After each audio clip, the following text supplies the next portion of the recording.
Well, speaking of experience, in the main event, the experience showed through for Kamaru Usman. He got his 13th straight victory in the UFC. Huge accomplishment. Only one man has more than him now. Anderson Silva with 16. Um, Huge win for Usman. He was rocked bad in the first round, but I think that may have ended up helping him get the victory because I think when Burns had Usman hurt, he opened up and basically emptied the gas tank trying to get the finish. He survived in the second, and Usman destroyed him in the third, knocked him out, beat him up pretty good. But what a performance by Usman. What toughness shown because he was rocked. He got hit with two bombs in that first round, and I thought he was out. I thought Burns was going to put it on him and finish him. To Usman's credit, he had the heart of a champion. He fought through it, did what he had to do to survive the round, came back out, settled down in the second, and put him away in the third. Curious to hear your thoughts on this one because that was, there was so many different ebbs and flows in the fight, and it was, as our producer again pointed out during the fight, it's interesting when you get two high-level wrestlers and grapplers. They tend to nullify each other, and they end up having a huge stand-up war, which is what happened here, and. Yeah, awesome. Entertaining fight. Great win for Usman. Very emotional at the end. Two friends, former teammates at the Black Zillions in South Florida. Then Usman went out to Colorado and trained with Trevor Whitman. But dying to hear your thoughts on this one. And listen, Usman has the entire package. Mentally, he's so together, and it showed. He needed that. That was the key. What you're describing, when you said, he got hurt, and I thought he was going to get stopped and all that. What you're describing is a quality. There's a trait there. It's not a trait that you can as measurable as the physical traits. Speed, power. That's very measurable. But it's a trait that is just as tangible. It is. It's just that you see it in the performance. You can't see it, as I said, as a measurable way. You can say, I can see the speed. I can see the explosiveness. I can see, the agility. That trait is something that Cuss used to say to me, that he only knew two fighters that had. One was Sugar Ray Robinson, the great Sugar Ray Robinson, and the other was Muhammad Ali. And it's called the trait of supreme confidence. And Usman's got it, buddy. And that's what you saw. While you weren't so confident yet, and in all seriousness, kidding around, but seriously, where you were thinking, oh, gee, he might get stopped here. He knew he wasn't because he wasn't going to allow it. That's supreme confidence. Yeah. And that's a trait. The special ones have it. The special ones have it. Usman's got it. Where you never doubt yourself. Kind of like when you're telling your kids, as a father, you're teaching them, don't doubt yourself, don't lose faith in yourself, don't let somebody talk you out of what you believe. Yeah, we tell our kids that, and it's so important. But it's something that has to be developed, that comes with experience again, that comes with going through the fires and knowing that you can trust yourself, you can depend on yourself, that you can believe in yourself in a true sense, in a deep sense. And that's what he had, supreme confidence, where you and other people could be looking and saying, uh-oh, he's done. He's not even thinking that. He's like, now the fight has started. Yeah.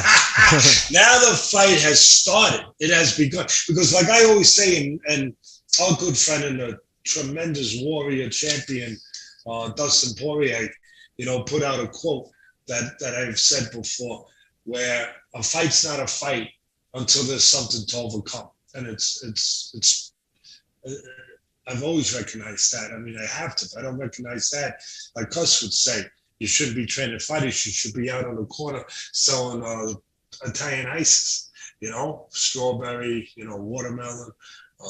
I like chocolate. I like chocolate ice. That's a nice one.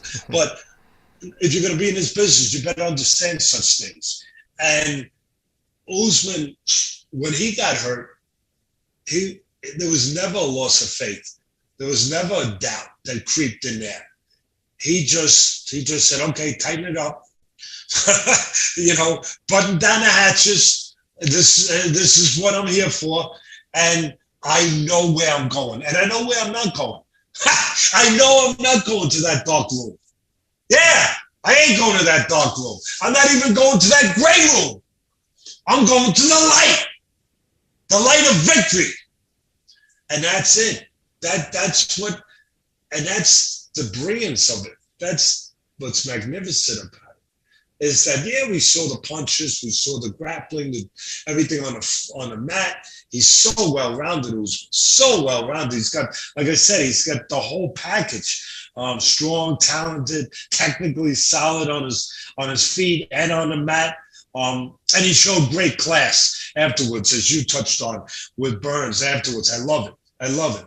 But I mean, these guys are brutal barbarians to people, and meanwhile, they're not. As human beings, they're classy.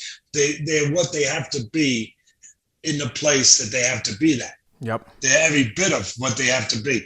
And that's what I saw. Listen, I saw Hearns and Hagler, the beginning. The Tommy Hitman Hearns came out there and he hurt Usman. Obviously Burns I'm talking about. It was Hagler. And the funny thing, it went 3 rounds just like Hagler Hearns. And I tweeted that, Hagler Hearns, because that's what I was seeing. He went out there like Hearns.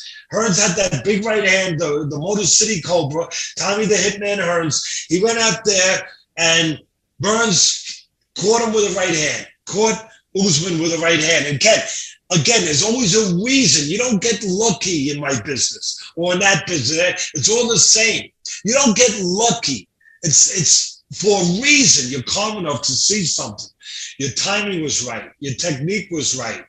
There's a reason. And what happened was Usman early on, it happened early, obviously, he jabbed from too close. Bang! The right hand was able to get in, and it caught him behind the ear. So that's a tough spot to get hit. It throws you equilibrium more. So he hurt Usman with that right hand. He timed it with a nice right hand. But then once he got it turned around, once he got past that and behaved the way he had to behave and used what I just described to the people out there, once that happened, then you saw all the skills, the mental part, the physical, the technical part.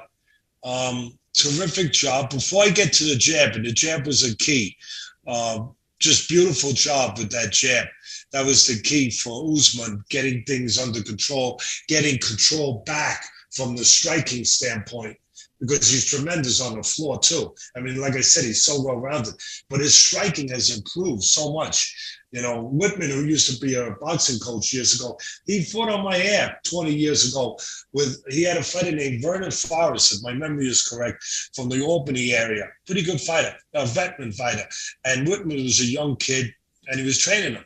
And then he disappeared. And obviously, he found his way into the UFC. He's doing a terrific job.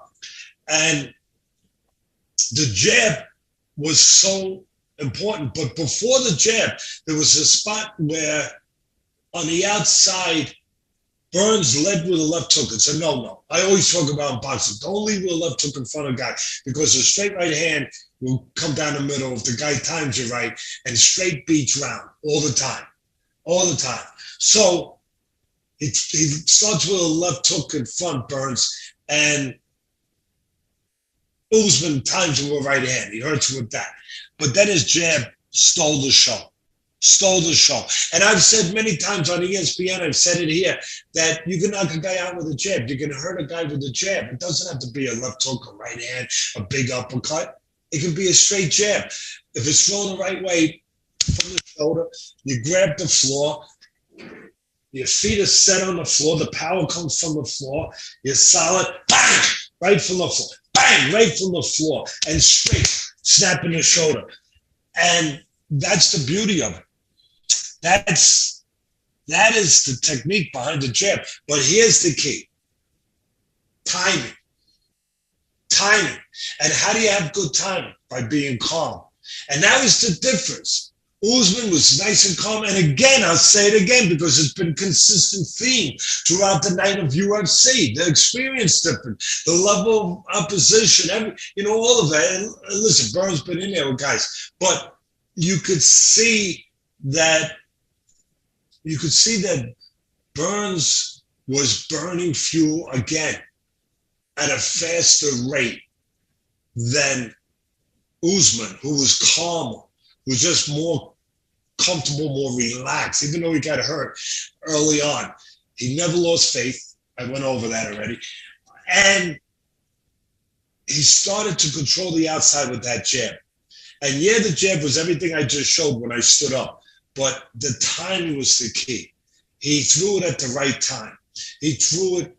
He was able to see. His vision was good.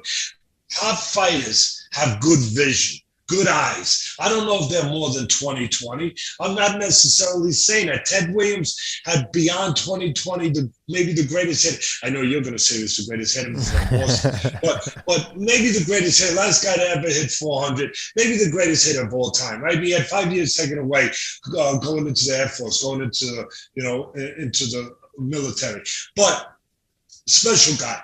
But he had great eyes.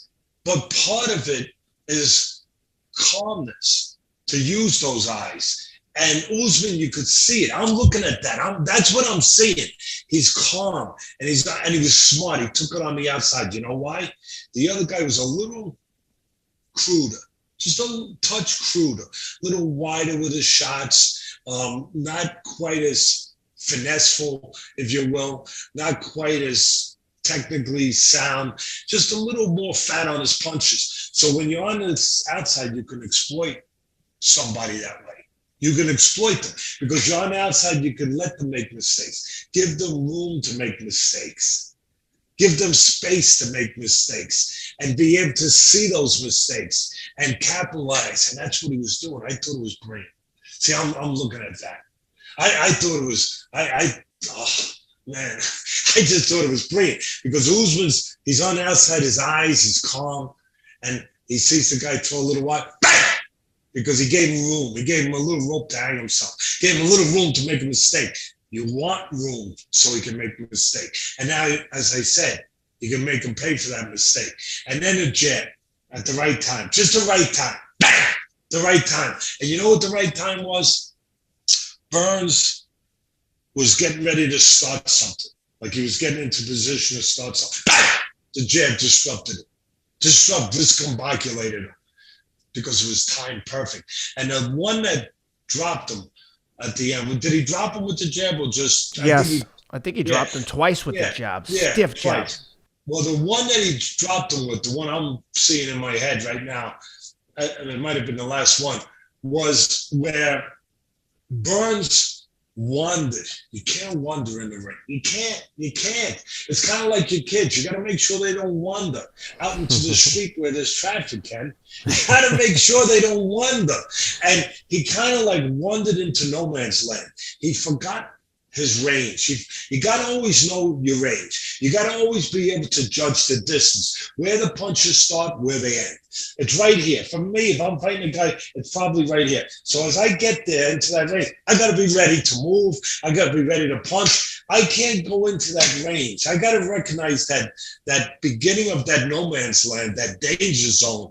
You know, there's no signs of like there are in the movies where they say this is a military zone. Maybe you better not have a picnic here. Yeah, you know what I mean?